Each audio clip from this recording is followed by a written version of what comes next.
Herança na união estável. Como que é que funciona a herança do cônjuge sobrevivente? Assista esse vídeo até o final que eu vou te contar tintim por tintim.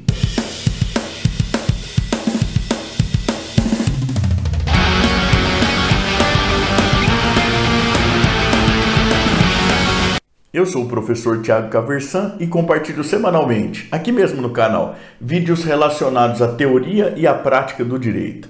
Como esse de hoje, em que nós vamos falar sobre a herança na união estável. Se você gosta desse tipo de conteúdo, inscreva-se aqui embaixo, também clique no sininho, até para ficar sempre a par das novidades que nós trazemos para cá. Hoje eu quero conversar com você sobre a herança na união estável. Como que funciona a herança do companheiro sobrevivente quando ele vivia em união estável e o outro companheiro falece, tá certo? E eu vou te confessar que eu estou gravando esse vídeo até inspirado por um caso que apareceu. A gente está no recesso forense, mas os casos continuam aparecendo, né? Um caso que apareceu aqui no escritório em que o cliente aparentemente estava mal orientado por um outro profissional. É claro que a gente sempre tem que receber esse tipo de notícia com uma certa cautela, porque às vezes é o cliente que não compreendeu bem a orientação e tudo mais, né? Mas vamos lá então para entender essa temática aqui bem. Primeiro vamos lembrar um pouquinho sobre a união estável, tá certo? Veja, a união estável ela é equiparada pela Constituição Federal de 1988 ao casamento. Então a Constituição Federal, lá em 1988, desde a sua versão original, ela equipara união estável e casamento. Acontece que quem regula herança no plano infraconstitucional, majoritariamente, é o Código Civil. O Código Civil que nós temos vigente aí é um código que foi publicado no dia 10 de janeiro de 2002 e entrou em vigor no dia 10 de janeiro de 2003. Acontece que esse código ele tinha começado a ser gestado lá em 1975. Então é um código que demorou bastante para tramitar aí, para ser discutido e tudo mais, até enfim ser aprovado e aí depois posteriormente entrar em vigor. Veja que lá em 1975 no Brasil a gente não tinha nem divórcio ainda. A lei do divórcio é de 1977.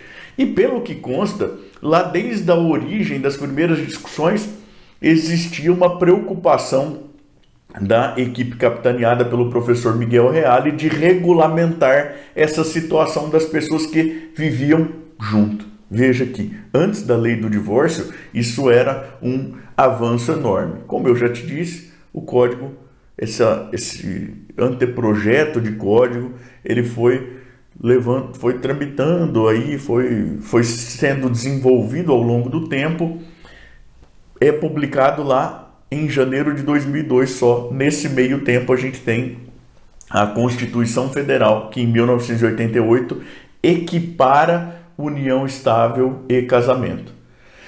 Porque veja, aquela pretensão lá de regulamentar a união estável em 1975, ela era progressista, ela era algo de vanguarda, mas quando vem o Código Civil de 2002, ele vem tratando a união estável como algo menor que o casamento. Então ele nasce já atrasado no tempo, já que a Constituição Federal havia equiparado união estável e casamento. Isso tudo para dizer o seguinte: se a gente vai pensar na sucessão do companheiro, a gente olha lá o artigo 1790 do Código Civil, que vai estabelecer que o companheiro sobrevivente tem alguns percentuais de participação mínima na herança. Artigo 1790 do Código Civil. Então tem percentuais mínimos. Acontece que, para fins de sucessão, o Código Civil, na sua redação lá original, ele entendia que o companheiro não tinha direito à ameação. Então ele tinha direito apenas à herança, e aí ele ficava com percentuais que eram menores. Lá em 2017, o Supremo Tribunal Federal ele julga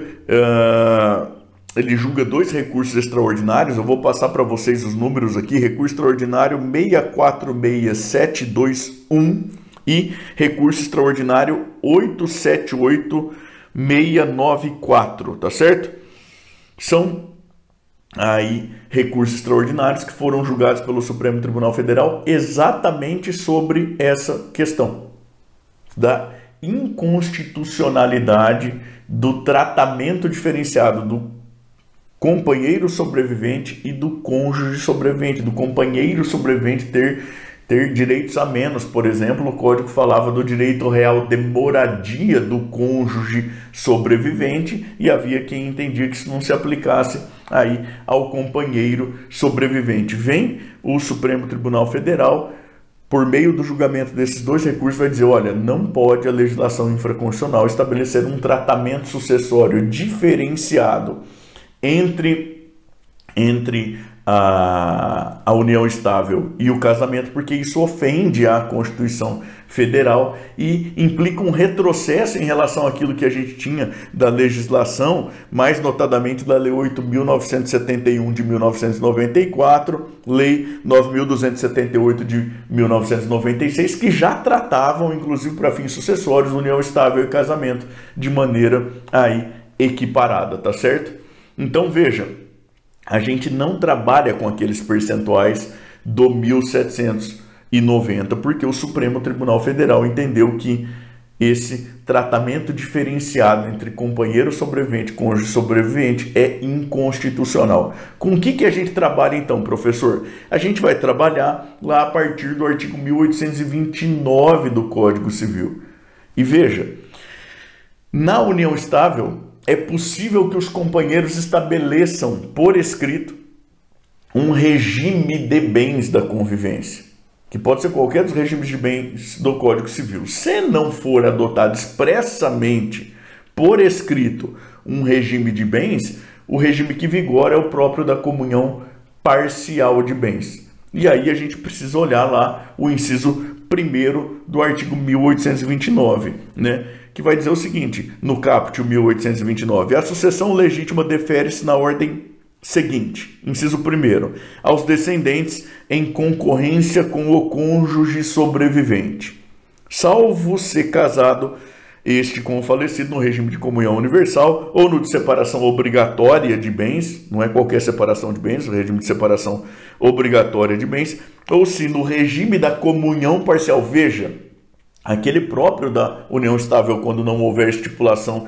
expressa em sentido diverso, o autor da herança não houver deixado bens particulares. Então, resumindo bastante, como que é que funciona? Funciona assim, olha, se o falecido e o companheiro sobrevivente adquiriram bens durante a constância da união estável, desses bens, o companheiro sobrevivente tem direito à meação, ele tem direito a 50% dos bens. Dos outros bens, ele não participa como herdeiro em relação a descendentes. Veja, nas ordens seguintes, ele concorre com os ascendentes, sim, sem problema nenhum daí, tá certo? O que acontece é que ele não tem herança se ele estiver concorrendo com descendentes, com filhos do companheiro falecido. Aí, sobre o patrimônio que foi adquirido onerosamente na constância da união estável, o que o companheiro sobrevivente tem é meação, 50%, não concorre como herdeiro de novo se ele estiver concorrendo com descendentes. Tá certo? Agora, em relação aos bens que eram bens próprios, bens particulares do falecido, aí o companheiro sobrevivente, desculpe, ele não tem direito à meação, ele não tem meação de bens particulares, daqueles bens adquiridos antes da constância da união estável pelo falecido, por exemplo. O sobrevivente não tem direito à meação, mas tem direito a concorrer com os descendentes por cabeça aí, como herdeiro. E aí são garantidos, inclusive, aqueles percentuais mínimos previstos na legislação, os mesmos previstos para o cônjuge sobrevivente, tá certo? Então, veja, não tem o menor cabimento a gente olhar para o artigo 790 junto com o artigo 1829 daí e entender que o companheiro sobrevivente ele teria direito à ameação quando estiver concorrendo com os descendentes e além da ameação sobre a outra metade teria direito de concorrer como herdeiro também, porque daí a gente estaria tratando o companheiro de maneira mais vantajosa do que o cônjuge e o espírito não é esse também, tá certo? Eu queria te convidar a comentar aqui no canal de onde é que você me assiste e por que é que você chegou a assistir esse vídeo aqui, se você é uma pessoa envolvida em um caso assim, se você é advogado, estudante de direito, esse tipo de coisa, até para a gente poder interagir um pouco, tá bom? Também queria te convidar a continuar navegando aqui no canal, especialmente a partir deste vídeo aqui em que eu falo sobre a finalidade do direito. E também queria te convidar de novo, por favor, a se inscrever no canal, a clicar no sininho, dar o seu joinha para esse vídeo, compartilhe ele com outras pessoas para que ele possa ser interessante, por favor, tá bom? Muito obrigado, até mais, tchau, tchau.